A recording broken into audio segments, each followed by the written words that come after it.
Your smart remote not working all the time, or you need to put it very close to the vehicle, maybe multiple clicks, maybe a delayed response when locking and unlocking, or needing to hold the key fob near the push start button on your Ford Ranger. This could be nothing but a weak battery, so stop worrying. Let's change that battery first before calling a locksmith or going to the dealership and see if that was a problem. I'll show you step by step in this video with no special tools how to change it, and the only thing you need is a brand new CR2045 battery. Now let's go ahead and knock this out.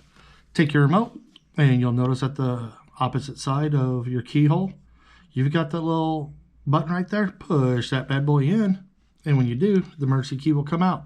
Take the tip of that key,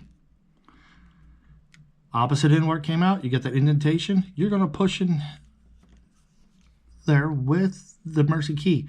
Now, be mindful, sometimes these do pop open and the batteries go flying. So you're going to take it, twist it, you got it in, twist it again.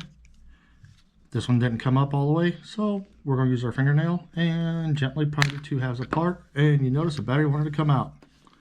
So dump that battery to the side. Let's go grab it, that one. Then you notice it's a CR2045. Take your battery and you're going to slide it in, push down, but you notice it doesn't want to stay in. Don't worry. This tang right here and here are going to hold that battery in. Now you do have that little tip right here on that remote housing, so it needs to go in first. And then we're going to gently squeeze them together and it'll seat the battery in. Hey, if you found this helpful, like the video, leave a comment down below, and remember, let's stay safe down there.